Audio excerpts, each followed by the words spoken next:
Amigos que acompanham o portal de notícias TN Brasil TV e a coluna Jus Pará, hoje eu irei conversar com um advogado, amigo, amizade que se iniciou nas redes sociais, Joaquim Neto.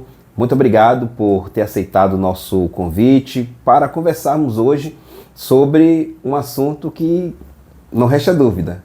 É do seu domínio, que é justamente a advocacia, o direito e alguns pontos pertinentes à atividade cotidiana. Então, muito obrigado, meu amigo, por ter vindo aqui. Muito obrigado, Tassiano. O agradecimento todo é meu. É clichê, mas a satisfação de estar aqui é muito grande, viu? Eu já vinha paquerando, né, no bom sentido, o programa, até já me antecipando aqui. Quem é da área jurídica, quem é amante do direito também, não diretamente ligado ao direito, mas que é um apaixonado, um curioso, o programa aqui já é parada obrigatória. Então, o agradecimento é todo meu.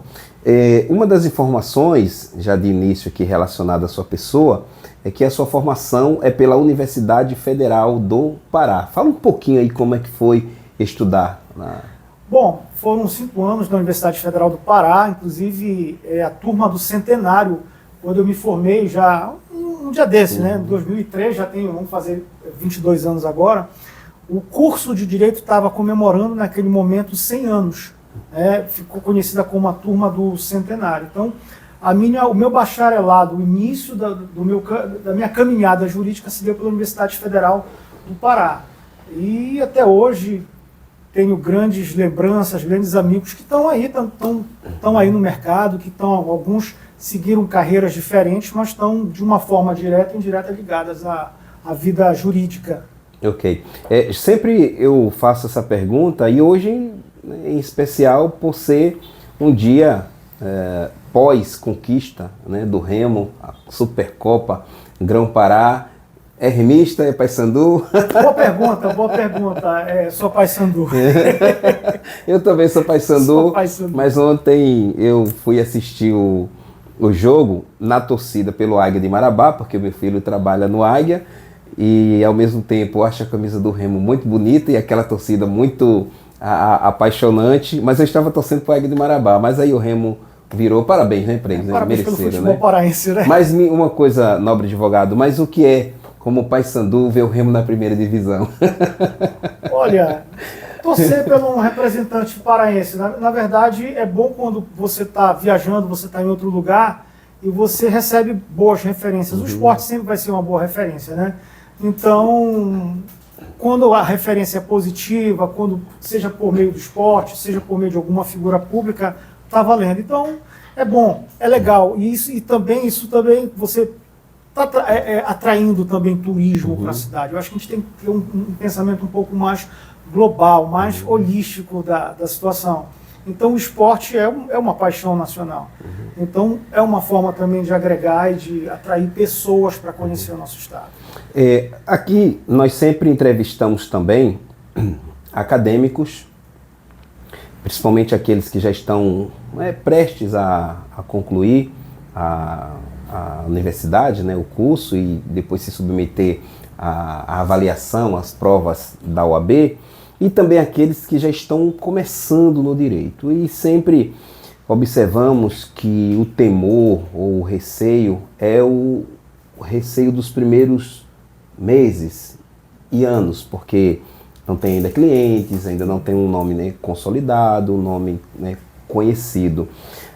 O nobre advogado da minha mesma idade, eu já ia dizer o ano que a gente nasceu, mas não tem problema, Somos jovens. Somos jovens. De 1979, então já percorreu o caminho, já trilhou por diversos caminhos mais estreitos, né, de maior dificuldade, e hoje tem o seu nome consolidado, a sua marca, o seu profissionalismo reconhecido. Então fala pra gente aí, como é que foi, né, o teu início, estudos, o início já como advogado, e qual o conselho, a orientação, partindo da sua experiência, que você deixa?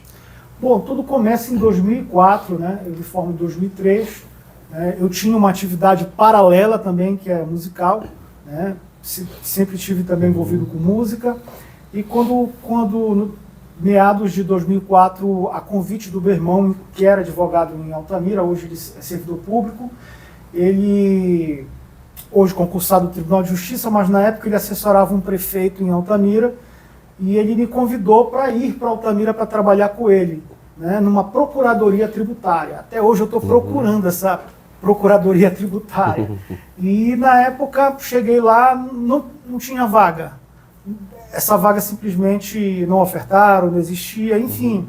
E o meu irmão com outro sócio deles, eles tinham um escritório, o escritório estava fechado, como eles assessoravam um prefeito, praticamente a vida jurídica deles ali ficava toda voltada para a prefeitura, para a procuradoria do município. Eu falei, então, vamos abrir esse escritório aqui, vamos colocar um computador, botar uma... Não tinha central de ar na época, era um ar-condicionado, então começamos a mobiliar e aí começamos a trabalhar. O meu primeiro trabalho na advocacia, isso em Altamira, sudoeste do Pará. Imaginem, há 21 anos, esse percurso, Altamira está a um pouco mais de 800 quilômetros aqui da capital, é chão, é poeira, poaca, como eles chamam, né, que é aquele talco de poeira. Né? Eu me lembro do meu primeiro terno da C&A, listrado, ele chegou da cor daquele barro preto, quase da cor aqui desse livro aqui. Enfim, aí começamos a trabalhar e aí meu primeiro trabalho jurídico foi na Associação de Cabos e Soldados. E aí eu falei, pô, agora eu vou trabalhar na área que eu gosto, que é na área penal. E para minha surpresa, naquele primeiro momento, a maior parte das demandas eram cíveis. Era investigação de paternidade, exoneração de alimentos, processos cíveis. Mas foi muito importante, foi um grande aprendizado. Tanto que até hoje eu tenho um vínculo muito forte com a vida castrense, com militares. Mas tudo começou lá em Altamira, em 2004.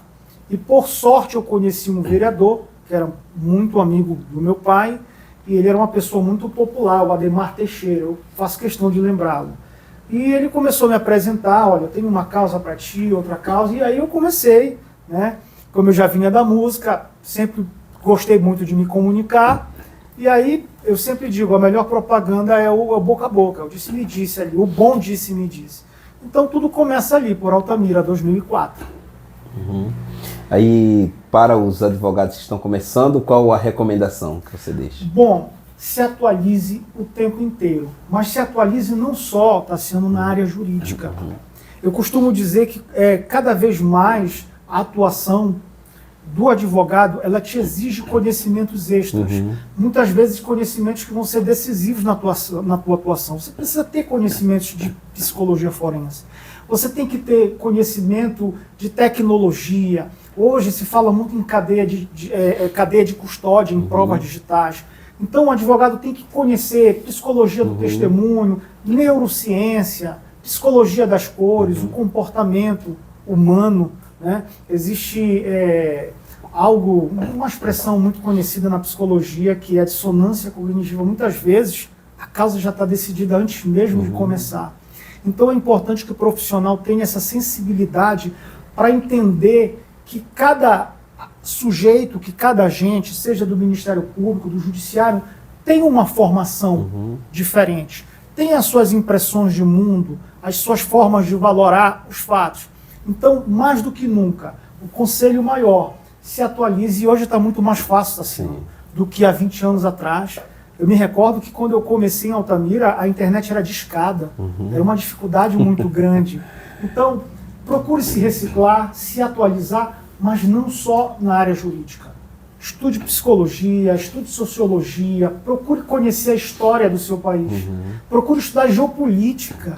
A geopolítica, ela te dá pistas de muitas coisas, de muitos desfechos processuais. Então, assim, procure conhecer a sua área jurídica, mas principalmente outras áreas. Isso vai fazer uma diferença muito grande. Legal, ok. Nobre advogado, com relação ao direito penal, eu sou especialista na área do direito penal. Assim, de uma maneira bem objetiva, né? Principalmente para alcançar as pessoas que não entendem a linguagem jurídica, mas estão sempre nos acompanhando. E a pergunta que eu faço é, o que é de fato o direito penal? Aí depois que o senhor me der o conceito, a gente vai fazer outras perguntas. Bom, eu diria que o direito penal é uma das áreas mais dramáticas de toda e qualquer área do direito. E, Tassiano, quando eu comecei a entender que quando uma pessoa é encarcerada, seja uma prisão provisória, já uma prisão definitiva, essa pessoa leva para o cárcere os seus familiares, eu passei a ter uma atuação um pouco mais diferenciada, um pouco mais de sensibilidade no trato com aquele número, com aquele processo, com aquele fato, com aquele desdobramento. Então eu diria que é o ramo do direito em que os dramas mais sensíveis da sociedade vão estar ali condensados naquele processo judicial eletrônico. Então, é a área que exige do profissional muito mais sensibilidade. É um direito punitivo? Se a gente for entrar nessa discussão, a gente vai entrar numa seara, inclusive isso foi objeto da minha dissertação de mestrado, a questão do autoritarismo processual, a forma como se construi o processo penal. Mas eu diria que o direito penal é a área em que você vai se deparar com os dramas mais inusitados e sensíveis da sociedade. Isso vai exigir do profissional, da profissional, uma maior sensibilidade de vida e de mundo. Por que a percepção que se tem na sociedade, às vezes em um bate-papo, a ideia de direito penal, o advogado criminalista, a justiça, o julgamento, é sempre associado à ideia de punição. E muitas vezes a gente percebe isso quando há uma sentença. Se a sentença não foi, se a decisão final não foi o julgamento, um bocado de pessoas ficam se sentindo injustiçadas.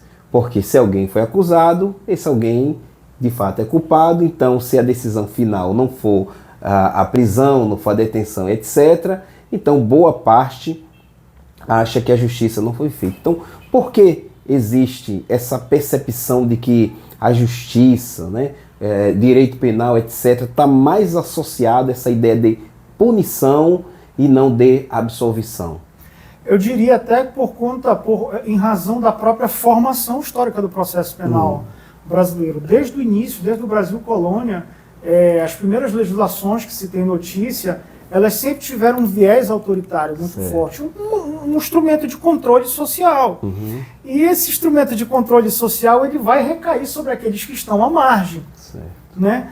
E a forma mais cômoda, talvez o que se tinha ou o que se tem, de controlar é a prisão.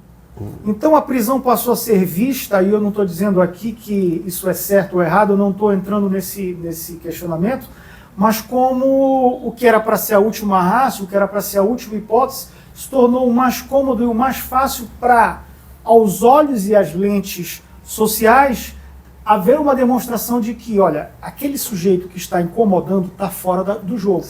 Então a justiça está sendo feita. Então, em razão do processo penal ter sempre, ou quase sempre, ter sido esse instrumento de controle social e a prisão o seu principal instrumento, a questão da prisão passou a ser vislumbrada ou ser vista como sinônimo de justiça. Então, eu diria que é por conta da própria formação e construção histórica do processo penal brasileiro. O Código de 1941 ele vem inspirado, Tassiano, no Código Rocco italiano, um código fascista, em que a atividade policial, a atividade de punição inquisitorial é o grande mote. Então, talvez por isso e também por conta de legislações que se sucederam, casuísticas, imediatistas, atendendo os reclames daquela sociedade por segurança pública, a prisão passou a ser visto como sinônimo de justiça e o direito penal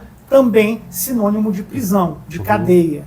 Nessa perspectiva, de uma maneira mais objetiva, nós temos a figura do acusado, do réu, acusado de ter cometido um determinado crime. A imprensa, naturalmente, ela expõe esse fato, essa acusação para a sociedade. A imprensa tem os seus tons de passar essa informação. Essa informação, pela mídia ou não, ela chega para a sociedade. Porque geralmente, ou talvez aí quase que de forma absoluta, no Brasil, ser acusado de alguma coisa é igual a ser culpado? Olha, talvez algumas pessoas um pouco mais jovens do que a gente, né, Tassiano, não acompanharam. Quando não se tinha esse boom das redes sociais, existiam uns programas policiais, né? Sim, sim. Em que existia toda uma exposição, até circense, né? Uma exposição extremamente jocosa, debochada, às vezes, daquela chegada do repórter no cárcere ali, muitas vezes eles eram entrevistados ali, e hoje isso virou meme, né? Mas eu diria que isso também é resultado dessa nossa tradição. O que a grande imprensa precisa? De pessoas que consumam o seu produto. Então, a desgraça, por isso que eu digo, o direito penal, ele é a área é um ramo do direito, para aqueles que gostam da divisão de direito público e privado, é aquele ramo em que você vai se deparar com os dramas mais, digamos, pesados do dia a dia.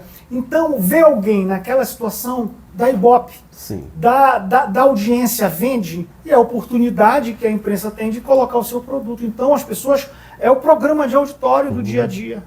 Então, por isso, toda essa espetacularização do processo penal, essa distorção. E a coisa fica mais grave hoje, Tassiano, quando a sentença ela sai antecipadamente pela opinião pública, né? Pela mídia, aí aquela pessoa é cancelada, o advogado é cancelado, ou um representante do Ministério Público, um juiz ou um jornalista se manifesta e é cancelado. E o cancelamento, na verdade, vem dar essa carimbada, vem piorar esse quadro, essa visão distorcida do direito penal. É muito complicado para um advogado, por exemplo, defender o direito, né, de um réu que está sendo acusado, por exemplo, de ter cometido um crime de ordem, né, sexual contra uma criança, contra uma mulher, está sendo acusado de ter tirado a vida de alguém. Aí nós temos esse contexto, né, social de que o indivíduo ele já é culpado. Tem agora nesse cenário a figura do advogado que vai defender o direito do réu. Esse advogado, nada mais, nada menos, é um defensor de bandidos. Então ele merece também ser cancelado. O réu, o advogado, já estão num pacote. Um é bandido, um é condenado, tem que ser cancelado, e o advogado também, porque defende bandido. É complicado para um advogado lidar com essas categorias no Brasil. E o que o nobre advogado acha que seria preciso fazer para que a sociedade amadurecesse um pouco nessa questão? Eu até publiquei nesse final de semana, Tassiano, fiz uma publicação dizendo o seguinte: o advogado criminalista é aquele profissional que a sociedade inteira torce contra, para que dê tudo errado. Até o dia em que o réu é teu primo, teu pai, tua irmã, teu familiar. Assim como o futebol tem suas regras, o processo penal tem as suas regras. As pessoas precisam entender que o advogado ele não está defendendo o ato. Isso é básico. É basilar. Ele não está defendendo aquele ato que está sendo apurado, seja em fase pré-judicial, pré-processual ou processual. Ele está ali como um fiscal das regras do jogo. Certo. O direito ao silêncio, o direito ao recurso, o direito ao contraditório, o direito de produzir provas, o direito de impugnar aquelas provas que ele entenda que sejam ilícitas. Então as pessoas precisam separar isso. O advogado ele não é a figura do criminoso. Então as pessoas precisam entender que o processo penal também é um conjunto de regras. E nem sempre essas regras são respeitadas pelo Estado. Sim. O advogado vai ser aquela figura que vai dizer: opa, aqui nós temos um direito ao silêncio, aqui nós temos o direito ao contraditório, em razão disso, um direito de produção de provas. Então a sociedade precisa, isso tudo passa por educação, né? Então não vejo dificuldade. Digo até que isso é inerente ao próprio exercício diário da advocacia. Eu lido muito bem com isso. Eu acho que desde muito novo eu sempre soube lidar com isso. Eu nunca tive dificuldade. Mas, infelizmente, existe uma responsabilidade também do profissional, e isso também com relação a essa visão distorcida. Um professor meu no Rio de Janeiro, o professor Denis Sampaio, ele diz o seguinte: nunca afiance o seu cliente. O que ele está querendo dizer? não diga que o seu cliente é inocente, principalmente no momento inicial ali de investigações. Aguarde. Porque quando você diz ele é inocente, principalmente naquele momento, e aí eu vejo muita euforia de advogados por mídia, por quererem, abre aspas, lacrar, soltar esses tipos de declarações, e quando a instrução começa a avançar, seja na fase policial, seja numa fase judicial, a coisa não é bem assim. E aí aquele advogado vai ter que trabalhar com qualificadoras, com outros elementos no entorno dos fatos, que não necessariamente há absolvição. Então existe também uma responsabilidade do profissional que também espetaculariza a sua atuação. Eu não sou a favor de excessos de filmagens no tribunal do júri. Tem colegas que vão para o júri, parece uma tropa de elite, todos com óculos escuros, fazendo toda uma encenação quase que cinematográfica. No júri todo mundo já perdeu. Alguém perdeu a vida, alguém está com a sua liberdade restrita. Então é um momento ali litúrgico que exige do Ministério Público e da Defesa seriedade e foco naquilo ali. Então temos uma responsabilidade do profissional também. Interessante essas suas observações aqui. Nós vivemos nesse período, né, nessa época de redes sociais, onde as pessoas consomem o que aparecem diante de seus olhos, sem julgar se aquilo é bom, se aquilo é ruim. Vem a questão do cancelamento. Então alguém é acusado de alguma coisa nas redes sociais, então se ele foi acusado, eu gosto muito de ir nos comentários. Então 80%, 90% é sempre já acenando para a culpabilidade daquele que foi acusado. Recentemente aconteceu algo aqui no Pará, e eu me surpreendi, porque eu vi comentários de advogados agindo de uma maneira que ele, como advogado, conhecedor da lei, não deveriam agir daquela maneira, ou seja, já reputando o acusado como culpado, né? Diante dessa presença maciça das redes sociais, questão do julgamento, então, olha, eu que vou falar, então já vai uma equipe lá para filmar o advogado, para filmar outra figura lá de autoridade. Isso, analisando de maneira muito racional, acho que é prejudicial, né? Esse tipo de comportamento. Mas tem como viver sem isso? As pessoas, é uma provocação, tá? Eu acredito, Tassino, que as pessoas sentem uma necessidade muito grande de se tornarem celebridades. E esquecem o principal, que é fazer o seu trabalho. Ser celebridade, se tornar famoso, conhecido ou reconhecido, vai ser uma consequência. Você não pode mudar, eu pelo menos entendo que você não pode mudar uma sequência lógica, né? Consolide o seu trabalho, a se tornar uma celebridade, e aí quando a pessoa tem essa sede de se tornar celebridade, ele vai expor o cliente dele no tribunal do júri, vai expor a vítima, vai expor o caso, vai falar mais do que deve, e também magistrados. E agora que vamos sair aqui também do âmbito da defesa. Eu aprendi que o magistrado é aquela pessoa equidistante, imparcial, não é neutra, mas imparcial, e hoje parece-me que as redes sociais viraram a mesa ali para magistrados fazendo comentários de casos que atuam. Isso eu vejo como uma agressão a princípios, a garantias constitucionais fundamentais. Então, assim, é esse desespero para se tornar celebridade, essa sedução também que as lentes, que as câmeras traz, né? Que faz com que as pessoas percam a noção e passam a agir dessa forma, expondo o seu cliente, expondo o caso, expondo situações ali que para outras pessoas é um drama. Então é essa sede de se tornar famoso por um dia, por algumas horas, que faz com que as pessoas percam um pouco essa noção, né, profissional. Certo. O Nobre mencionou a figura do magistrado, do juiz. Na sua percepção, na sua conclusão, um juiz, ele deveria ou ele pode dar entrevistas? pode dar entrevistas, mas não para falar sobre casos? Ou não deve dar nenhum tipo de entrevista? Tem que ser um tipo de celibato midiático total. Como é que...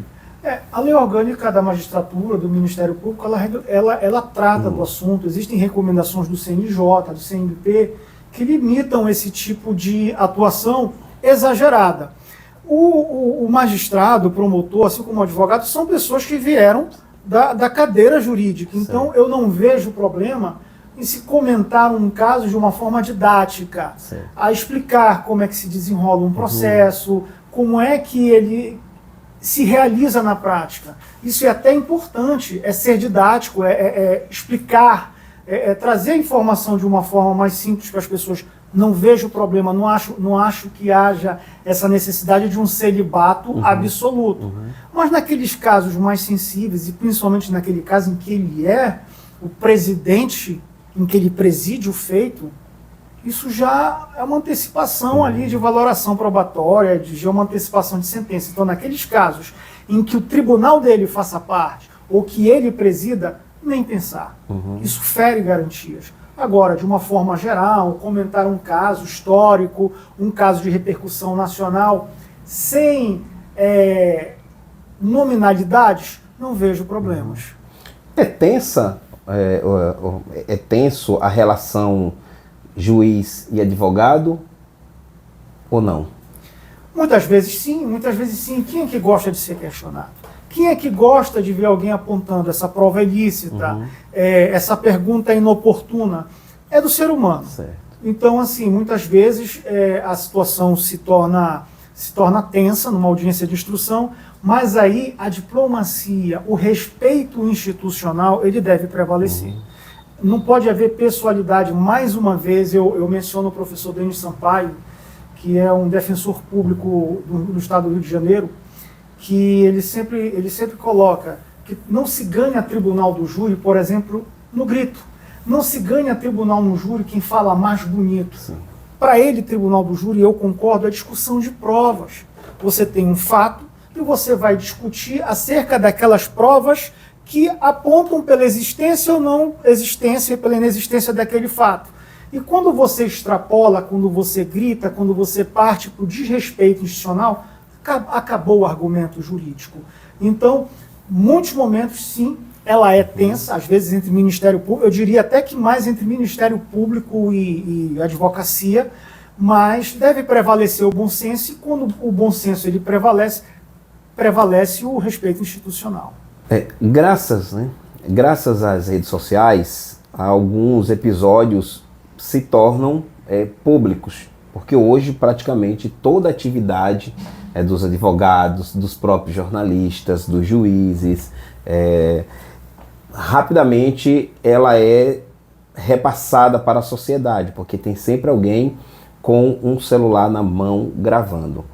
E é muito comum, eu, por exemplo, ver esses embates entre advogados e um policial. Geralmente um policial da Polícia Militar. E com delegados é quando o caso já chega na delegacia.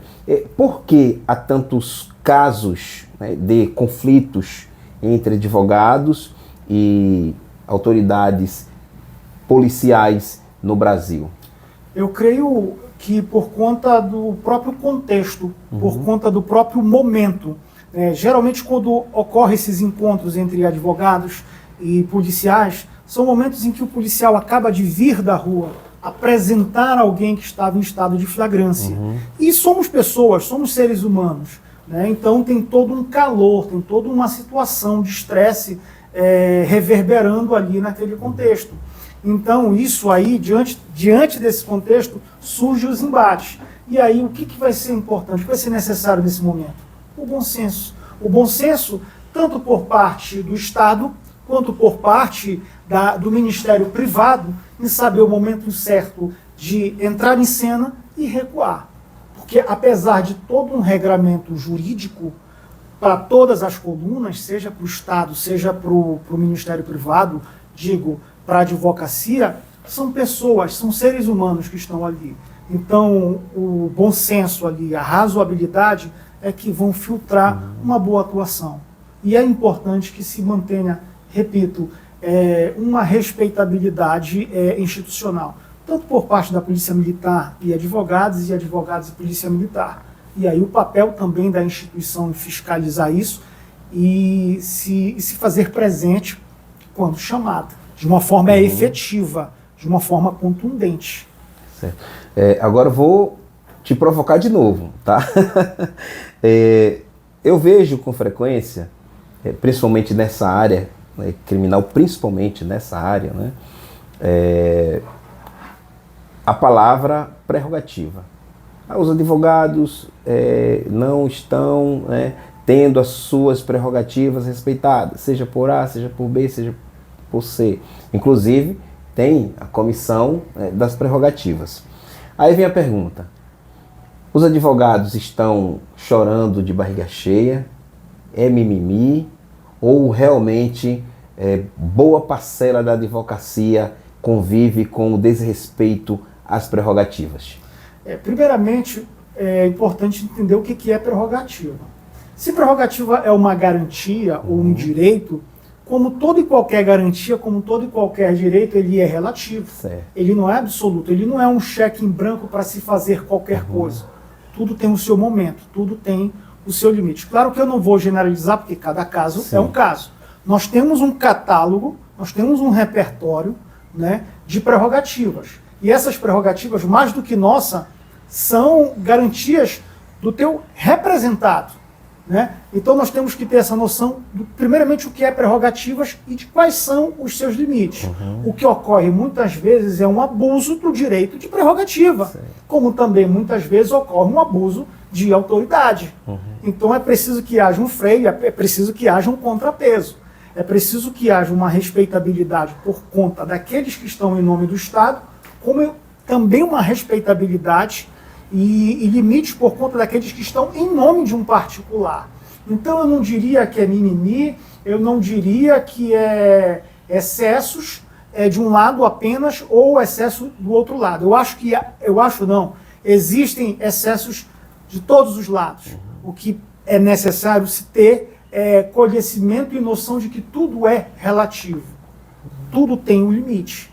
Eu acho que todos, né, todos os profissionais envolvidos entenderem a importância, né, da elegância, do respeito mútuo, a função de cada um.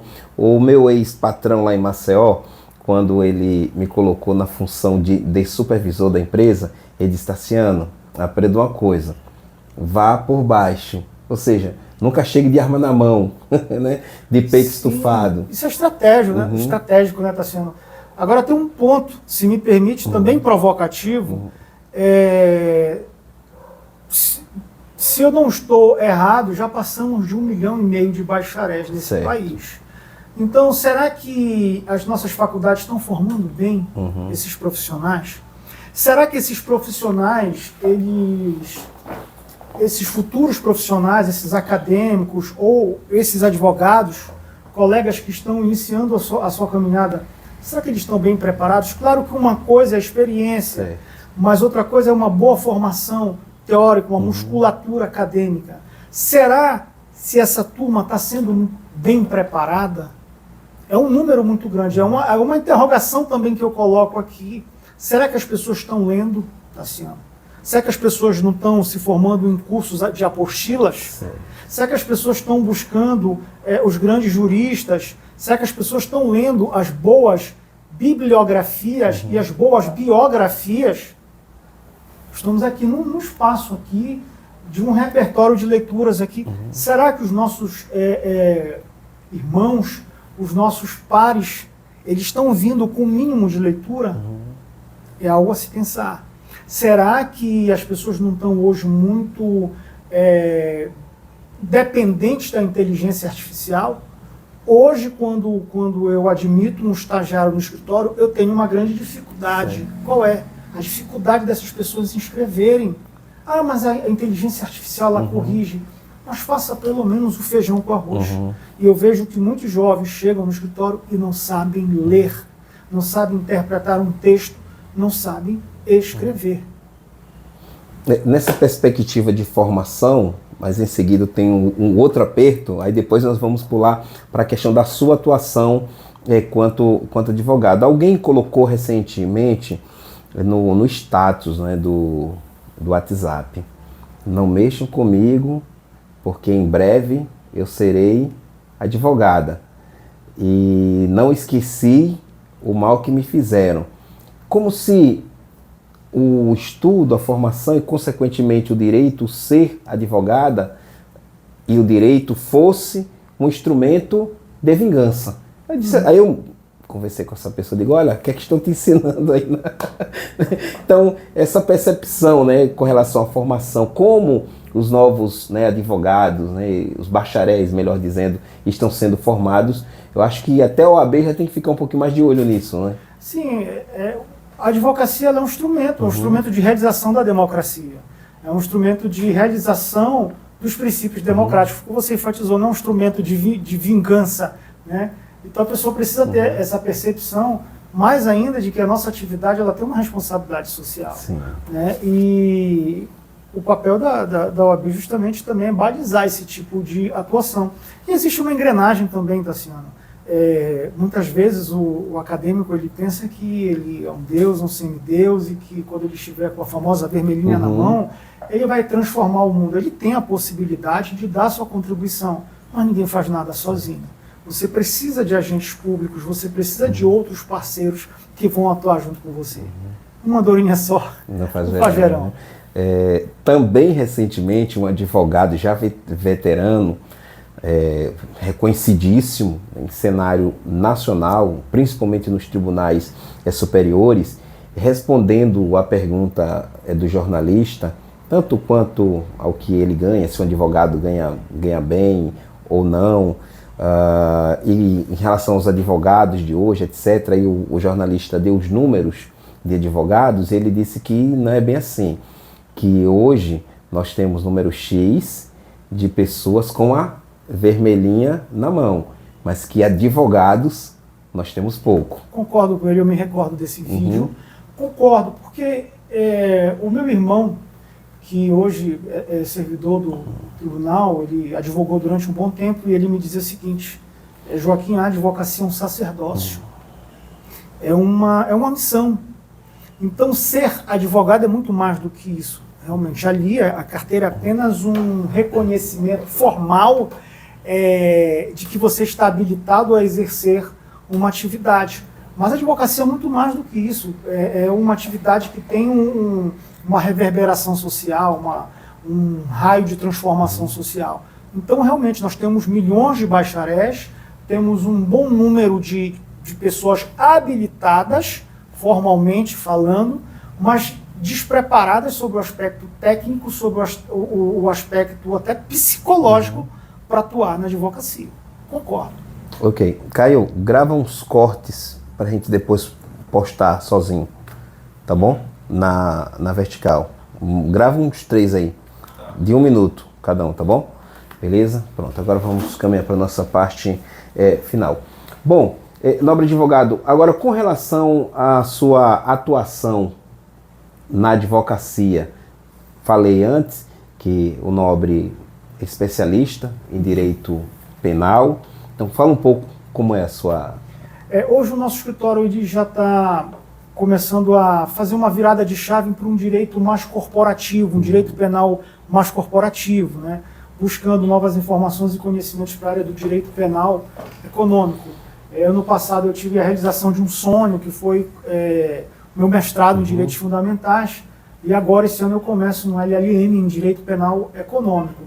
Mas cada dia que passa, a cada momento eu fico mais convicto que essa atuação, ela exige, não só do Joaquim, mas de todo o nosso time, uma atuação coordenada, uma atuação que exige de todo esse time, de toda essa equipe, conhecimentos que extrapolam o jurídico. Cada vez mais conhecer outras áreas é fundamental para uma boa atuação, uma atuação efetiva. Eu acho que todo advogado, principalmente que estão começando, desejam ter o seu próprio escritório. É desafiante não só abrir, mas ter um e fazer ele prosperar? Muitas pessoas hoje já estão acostumadas com a virtualidade, com atendimentos por essas plataformas de reunião. Mas ainda existem aquelas pessoas, até mesmo pela natureza do que se vai tratar, do que se vai se tratar no tema, ainda tem aquelas pessoas assim, que preferem ainda um contato visual presencial.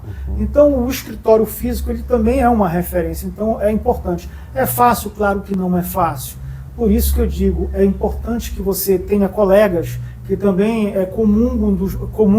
comunguem também dos mesmos objetivos, do mesmo pensamento empresarial e ético, para que você junte essa força e caminhe junto à advocacia. Eu vou usar a expressão de um colega meu, lá de Maceió, quando ele vê alguém preparado, com formações, etc., e diz, rapaz, o cabedal do homem é... Então, eu estou diante de um advogado que tem um cabedal exemplar, inspirador. É realmente, advogado, necessário, o senhor já falou um pouco antes, mais atrás aqui, mas é necessário mesmo um advogado, depois de formado, ele fez mais um cursinho, outro, tudo tal, ele continuar nesse processo de formação, de aperfeiçoamento e participar de fato dos eventos relacionados ao mundo jurídico, palestra tal, congresso Y, mas participar desses congressos com o objetivo de conhecer, de se aprofundar e não de ficar tirando fotozinho, participei, tirar foto ao lado do juiz e tal. Então, é importante mesmo para um advogado, principalmente hoje, ele precisa mesmo manter essa dinâmica constante de formações? Sim, até por conta o direito ele é uma ciência humana, então ele acompanha a própria evolução ou involução da sociedade. A legislação nem tanto, mas como a velocidade das informações são muito grandes, a tecnologia todos os dias ela te surpreende, isso exige sim do advogado que ele esteja constantemente se reciclando, se atualizando. Isso é fundamental. Com relação aos congressos, a cursos, tem muitos que estão mais preocupados em vender produtos, né? Vender mentorias, imersões, que conteúdo muito superficial. Então, você tem que saber que tipo de congresso, que tipo de imersão, que tipo de workshop você está participando e se esse tipo de evento te traz o conhecimento que você está buscando. E também é uma forma, se realmente ele traz esse conhecimento, é válido, sim. E também é uma forma de se fazer network com outros profissionais, com profissionais do seu estado, com profissionais da sua cidade e de outros estados. Agora você também tem que ser bastante seletivo, porque existem eventos e eventos. Tem eventos que são realizados mais para promover escritórios de advocacia, e não a formação teórica, a formação prática de profissionais. Agora outros não, tem eventos que são sérios e que estão ali preocupados com a formação. Eu já participei de um evento de HC, em que o palestrante, ao final, se virou para mim e disse, eu não estou preocupado em ensinar nada para ninguém. Quando ele me falou isso, eu percebi que o interesse dele ali era captar cliente, era promover o nome do escritório dele. Então, tem que se fazer essa separação. O HCI não é Henrique Cardoso não, né? Fernando Henrique Cardoso não, né? Não, é habeas corpus mesmo, né? Eu sou habeas corpus. Ok. Agora, qual é a leitura que o senhor faz sobre tecnologia e advocacia criminal? Fortes aliadas, precisam caminhar de mãos dadas, até para que você possa otimizar o seu tempo. A inteligência artificial ela não vai fazer o teu trabalho, ela vai otimizar o seu tempo. Quem dá o comando, quem dá o prompt, quem pensa inteligente é o advogado. A tecnologia é a tua aliada. Suponha que o nobre advogado cuidou de 12.000 casos, certo? Já tem as sentenças, etc. tal. Perdeu, ganhou, perdeu, etc. tal. Mas aí depois se descobre que esse magistrado tomou todas aquelas decisões baseado unicamente em um programa de inteligência artificial, utilizando praticamente a mesma metodologia. Nós temos casos já divulgados pela imprensa. Essas decisões, elas devem cair?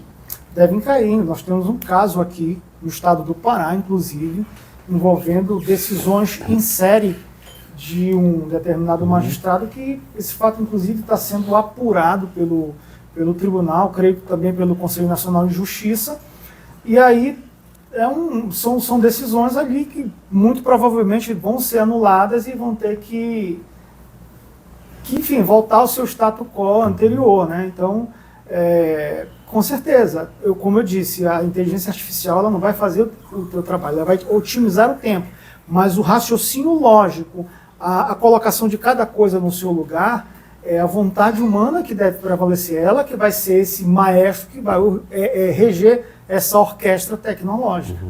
Ok, o tema da tua... Foi TCC, não foi? A dissertação do mestrado. Né? Isso. Ok, qual foi o tema lá?